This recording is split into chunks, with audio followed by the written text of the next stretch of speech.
তারকেশ্বর হচ্ছে 22 কিলোমিটার, সামনে হচ্ছে মন্দির, এইটা হচ্ছে রাজবাড়ি। খুব ভালো করে দর্শন করেছি। হর হর মহাদেব। গড়বেতা গনগনি যে পিকনিক স্পটটা আছে, অ্যাকচুয়ালি আমরা ওখানে পিকনিক স্পটে যাব। এই গড়বেতা গনগনিতে আসলাম, তো অ্যাকচুয়ালি সন্ধে হয়ে গিয়েছে প্রায়, আর আমার কাছে লাইটও নেই।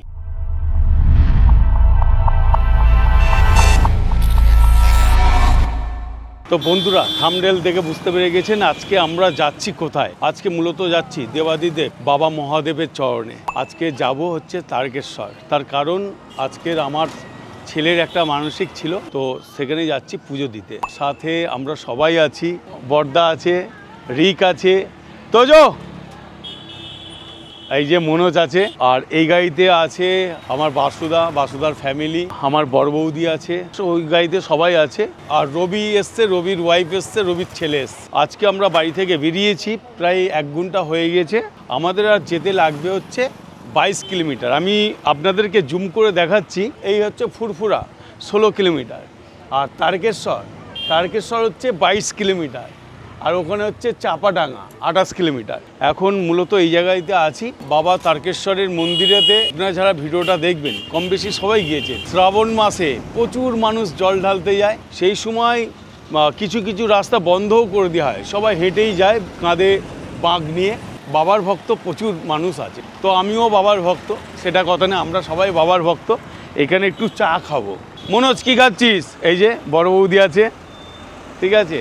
তো অনেক দিন পর যাচ্ছি তারকেশ্বর, বাবা দেবাদিদেব মহাদেব বাবার দর্শন করব, পূজা দেব। ওখানে একটা দুধ পুকুর আছে, সেই দুধ পুকুরে আজকে তোজো সবাই অনেকে স্নান করবে। আমি জানি না আর কে স্নান করবে, বলতে পারছি না। যার ইচ্ছে হবে অবশ্যই স্নান করতে পারে।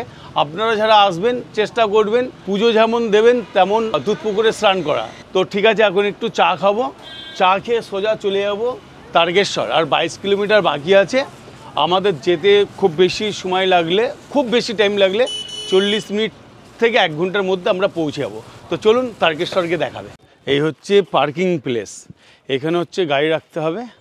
যারা কলকাতা কিংবা দূর থেকে যারা আসবেন, যদি মনে করেন যে গাড়ি নিয়ে আসবেন, এইখানে হচ্ছে পার্কিং করার জায়গা, ঠিক আছে, সেটা আপনাদেরকে দেখাচ্ছি। আর সামনে মন্দির, না সামনে হচ্ছে মন্দির, এইটা হচ্ছে রাজবাড়ি।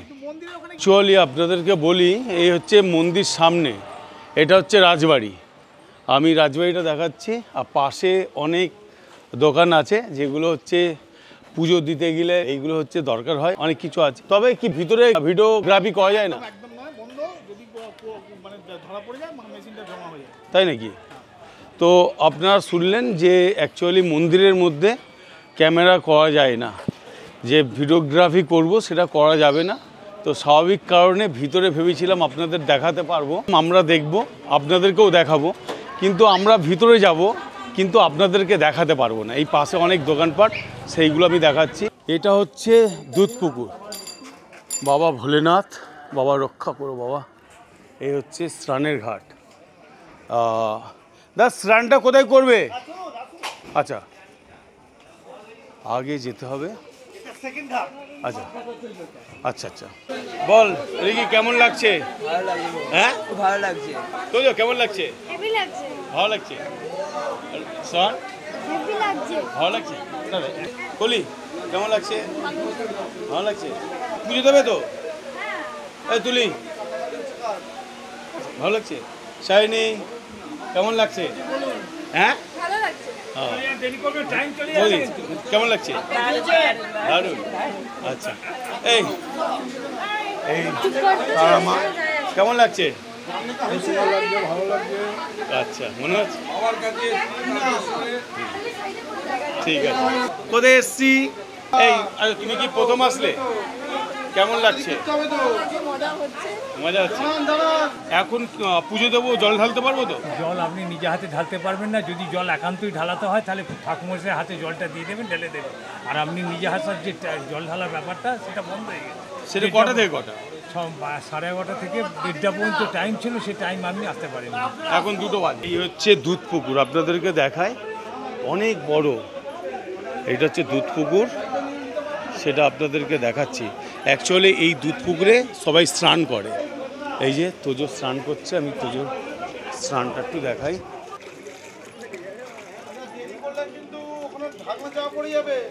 আচ্ছা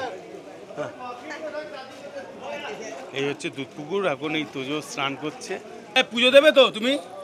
পুজো দেবে তো? আয় উঠে পড় উঠে পড় উঠে পড়।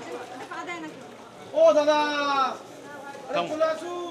এখন মন্দিরে যাব, কিন্তু আপনাদেরকে দেখাতে পারবো না। তার কারণ হচ্ছে ভেবেছিলাম আপনাদেরকে দেখাবো, সাথে আমরা দেখব, কিন্তু আমরা দেখতে পাবো কিন্তু আপনাদেরকে দেখাতে পারবো না। তার কারণ হচ্ছে মন্দিরের মধ্যে ভিতরে গিয়ে ভিডিওগ্রাফিটা বন্ধ আছে, স্বাভাবিক কারণে ক্যামেরাটাকে জমা দিয়ে যেতে হবে। তো এখানে ক্যামেরাটাকে জমা দেবো, আর কেমনভাবে পূজাটা করলাম সেটা অবশ্যই আপনাদেরকে এসে বলবো। এই হচ্ছে মন্দিরে ঢোকার গেট। আচ্ছা ফিরে এসে আপনাদের সঙ্গে কথা বলছি। তো আমরা বাবার দর্শন করলাম, চলে 1টার মধ্যে যদি এসে আমরা পৌঁছাতে পারতাম তাহলে বাবার মাথায় জল ঢালতে পারতাম, কিন্তু খুব ভালো করে দর্শন করেছি, এত ভালো করে দর্শন করেছি। আর যদি আর আধা ঘন্টা লেট হতো তাহলে দরজাটা বন্ধ হয়ে যেত। তো কেমন লাগলো পুজো দিয়ে বলো? খুব সুন্দর, খুব শান্তি পেলাম, খুব শান্তি পেয়েছি, দারুণ হয়েছে। এত বছর এসেছি, আজকের মতো দর্শন মানে ভাবা যাবে না। কি দর্শন করলাম, কেমন লাগলো? খুব মনে শান্তি। ভালোভাবে পুজোটা দিলাম, পুরো দর্শন করতে পারলাম, কোনো ভিড় নেই, খুব সুন্দর দর্শন। বলো পুরো ফাঁকায় পুজো দিতে পেরেছি, কোনো ভিড় নেই, একদম আর কেমন লাগলো পুজো দিয়ে? খুব ভালো লেগেছে। তো যাই হোক, খুব সুন্দরভাবে দর্শন করলাম। পূজা দেওয়ার পর যেন মনটা ভরে গেল। তো দেখুন, পূজা আসা এমন একটা জিনিস, পূজা দেওয়ার পর যে কি একটা অনুভূতি আর কতটা যে ভালো লাগার ব্যাপার সেটা বলে বোঝাতে পারছি না। আপনারা নিশ্চয়ই জানেন, সবাই পূজা আশ্রা করি আমরা। পূজা দেওয়ার পর যেন মনটা অনেক হালকা হয়ে যায়। বাবার দর্শন করলাম, বাবাকে পূজা দিতে পারলাম, খুব ভালো লেগেছে। আপনাদেরকে বলি, আমরা যেটা মিস করে গিয়েছি, আমরা যদি একটু সকাল সকাল বেরোতে পারতাম তাহলে বাবার মাথায় গিয়ে জল ঢালতে পারতাম, কিন্তু আমাদের একটু লেট হয়ে গেছে। আমরা এখানে 1:30টার সময় এসে পৌঁছেছি, কিন্তু 1:30টার সময় বন্ধ হয়ে যায়। এবার আপনারা যদি আসেন, চেষ্টা করবেন 12:30টার মধ্যে ঢুকে যান, নাহলে বাবাকে দর্শন করতে পারবেন, বাবার মাথায় জল ঢালতে পারবেন না। তাই আপনাদেরকে বলবো যে আপনারা 12:30টার মধ্যে আসবেন, তাহলে অবশ্যই আপনারা বাবার মাথায় জল ঢালতে পারবেন। আর এখানে সবাই এই দুধ পুকুরে এসছে, কি করছে একটু দেখায় আপনাদেরকে।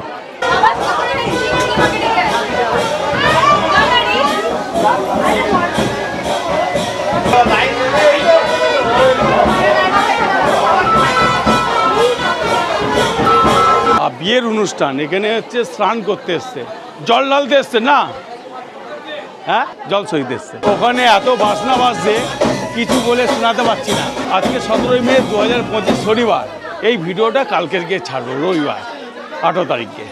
এখন আমরা এখানে পূজা দিলাম, দেওয়ার পর এখন একটু খাবো আমরা।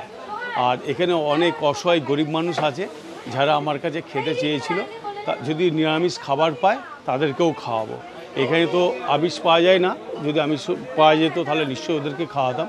একটা মন্দিরে এসেছি, অবশ্যই নিরামিষ খাবার ওদেরকে খাওয়াবো। আর সাথে এখন বাড়িতে ফিরবো। বাড়ি ফেরার পথে আমার বড়দা বলছে একটা জায়গা হয়ে নিয়ে যাবে, সেখানে আমরা যাব এবং আপনাদেরকে ঘুরিয়ে দেখাবো। তো চলুন একটু। হ্যাঁ, গড়বেতার গনগনি। আচ্ছা, ওখানে মূলত কি আছে? ওখানে হচ্ছে একটা সুন্দর পিকনিক স্পট আছে, একটা মাটির পাহাড় আছে, লাল মাটির পাহাড় আছে, নদী আছে, জঙ্গল আছে এবং একটা পিকনিক করার সুন্দর আছে, যা হচ্ছে দেখলে সবাই মন ভরে যাবে। তো ঠিক আছে, ভিডিওটা আর এখানে শেষ করছি না। যাওয়ার পথে অবশ্যই আপনাদেরকে দেখাবো। যদি আপনারা কখনো পিকনিক করতে আসেন তাহলে আমি সেই জায়গাটা দেখাবো, সেখানে আপনারা পিকনিকটা করতে পারেন। আর এখানে আমি সবাইকে একটু দেখাতে বলবো। রবিকে কেমন লাগলো বল? এই যে রায়ন, হ্যাঁ, হর হর মহাদেব, হর হর মহাদেব, হর হর মহাদেব, হর হর মহাদেব। এই যে রবির ছেলে চাপা পড়ে গেছে, এই যে বলো হর হর মহাদেব, হর হর মহাদেব। রবি যদিও ক্যামেরা করছিল, রবিকে নিতে পারিনি। বলো হর হর মহাদেব। এই যে এই দাদারি হচ্ছে গোস্বামী নিরামিষ হোটেল। তো এখানেও বসিয়ে খাওয়ানো যায়, খুব সুন্দর হোটেল। আপনারা যখন আসবেন নিরামিষ খাবার এখান থেকে খেতে পারেন। খাওয়ানোর মতো বেশি লোক পেলাম না, তাই তোজো ওই খাবারটা ধরে দেবে। বাবা ধরে দাও। আরে ধরে দাও। হ্যাঁ, দই দেবো? হ্যাঁ দই দেবো, নিন। আর এর সঙ্গে সব খাবারগুলো নিয়ে আসুন। আর 3টে দই নিয়ে আসুন আর খাবার নিয়ে আসুন। এই যে বাবা তুলে দাও, একটা করে তুলে দাও। আশীর্বাদ করবেন, দাও বাবা, বাবা আসতে দাও, দাও দাও কেন দাও। আর জোর করে নমস্কার করো। আসছি, হ্যাঁ আপনারা ভালো থাকবেন। আর দইটা আনছে, খান, হ্যাঁ ভালো থাকবেন। ওকে ঠিক আছে, ভালো থাকবেন। তো এখন আমরা যাচ্ছি গড়বেতা গনগনি যে পিকনিক স্পট, সেই পিকনিক স্পটে যাচ্ছি। কিন্তু যাওয়ার পথে তারকেশ্বর থেকে 50 কিলোমিটার চলে এসেছি, কিন্তু আসার পথে এত ভালো ন্যাচারাল ভিউ, মানে বলে বোঝানো যাবে না। বিশেষ করে সবুজে সবুজ, গ্রিন ভিউ বলা যেতে পারে। তো যাই হোক, এখন গড়বেতা গনগনি যে পিকনিক স্পটটা আছে, অ্যাকচুয়ালি আমরা ওখানে পিকনিক স্পটে যাব, গিয়ে দেখব।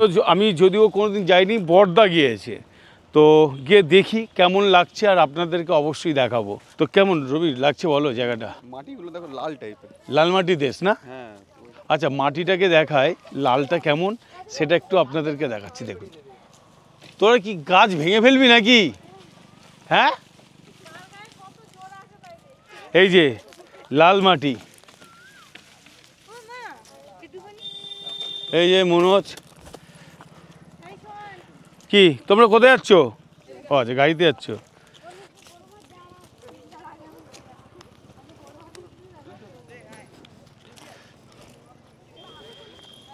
একটু উঁচু থেকে ঘুরিয়ে দেখায় আপনাদের, দেখুন।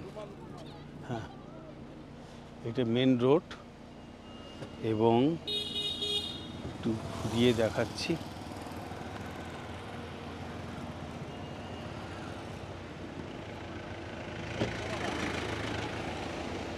আর আমরা অ্যাকচুয়ালি এখন এসে পৌঁছালাম গড়বেতা গনগনি। অ্যাকচুয়ালি গড়বেতা গনগনিতে কী আছে আমি নিজেও জানি না, ঘুরবো এবং আপনাদেরকে দেখাবো। তো আমাদেরকে যেতে হবে এইটাতে, আর সামনে একটা গেট দেখা যাচ্ছে, কিন্তু আমরা ওইদিকে যাব না। Gangani park and watch tower, actually এইটি হচ্ছে পার্ক। আমরা এইদিকে ঢুকবো না, আমরা যাব এইদিকে। আমি একটা জিনিস দেখাই, এই পজিশনে আসলে দেখতে পাবে, ওইদিকে পুরো পাহাড় টাইপের। অ্যাকচুয়ালি এই পাহাড়, ওই যে অন্ধকার হয়ে গিয়েছে, আমি ঠিক দেখাতে পাচ্ছি না। আর এই দিকটা দেখুন, এই দিকটাও বেশ খুবই সুন্দর। আমি একটু আপনাদেরকে এখান থেকেও দেখাই, দেখুন এত সুন্দর লাগছে যে সেটা খুবই সুন্দর লাগছে, সেটা বলে বোঝানো যাবে না, আপনাদেরকে দেখাতে হবে। দেখুন লাল মাটির পাহাড়, লাল মাটির পাহাড়, এই যে লাল মাটির পাহাড়, এই যে অ্যাকচুয়ালি ওই পাহাড়ে সবাই উঠেছে, তো ওখানে যেতে হবে। নদীর যে বন্যা হয় না, বন্যায় মানে জলের ঢেউয়ে এই খাদান টাইপের হয়ে গেছিল, ঠিক আছে? আচ্ছা, এবার হতে হতে তারপরে এবার দেখছে পিকনিক হালকা হালকা হচ্ছে, ভালোই লাগছে জায়গাটা। এই করে করে এবারে মমতা দিদি তখন এইগুলো সিঁড়ি বানিয়ে ওইগুলো রিসর্ট বানিয়ে দিয়েছে, ওই ওপরটা ওখানে টাওয়ার টাইপের বানিয়ে দিয়েছে। এইটা অ্যাকচুয়ালি দিদিই বানিয়েছে। হ্যাঁ, হুম, ও সত্যি ভালো লাগছে। ওইদিকে সব পাহাড়ের ওপর উঠেছে,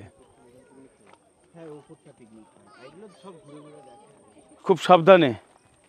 এখানে অনেক ডাউন, কোনো জায়গায় হচ্ছে নিচু, কোনো জায়গায় উঁচু। হাঁপিয়ে গিয়েছি অলরেডি। ওই দিকটা দেখুন কত ডাউন, আবার ওইখানটা দেখুন উঁচু নিচু, এই জন্য এতখানি কষ্ট হচ্ছে। আর এই দিকটা একটু দেখি কি আছে। আপনারা যদি কখনো আসেন, আমি আপনাদেরকে বলবো, আমরা অ্যাকচুয়ালি গিয়েছিলাম তারকেশ্বর, তো তারকেশ্বর থেকে ফেরার পথে এই গড়বেতা গনগনিতে আসলাম। তো অ্যাকচুয়ালি সন্ধে হয়ে গিয়েছে প্রায়, আর আমার কাছে লাইটও নেই, এরপরে আপনাদেরকে আর দেখাতেও পারবো না। তবে ক্যামেরাতে কতখানি ভালো লাগবে আমি জানি না। আমি একটু ওপরটা উঠছি, দেখুন এবার দেখুন কি সুন্দর এবং কতখানি অপূর্ব। এখান থেকে এইভাবে দেখাও, খুবই সুন্দর। তবে আপনারা যদি কখনো আসেন এই জায়গাতে, আপনারা একবার ট্রাই করতে পারেন, খারাপ লাগবে না। কিন্তু আপনাদের আসতে হলে, আমি যেটা এখানে শুনলাম এবং নিজে এসে উপলব্ধি করলাম, অ্যাকচুয়ালি এখানে ঠিক 3-4টের মধ্যে ঢুকতে পারলে ঠিক আছে, এখন তো প্রায় 6:30 পৌনে 7টা বাজতে যায়, আর পুরো অন্ধকার হয়ে গেছে। উঠছি, ও ওরে বাহ, এই দেখো সব তোজো ফোজো ওখানে রয়েছে। এখন এসেছি গড়বেতা গনগনি, তো জায়গাটা খারাপ না, বেশ ভালো, সুন্দর, ওখানে নদী পুরো। আচ্ছা, তো যাই হোক, কেমন লাগছে তোদের? হেভি লাগছে না? তোজো কেমন লাগছে? কলি, হ্যাঁ বৌদি কেমন লাগছে? হ্যাঁ, তার জিনিসটা দেখুন, সেই দুটো যায়।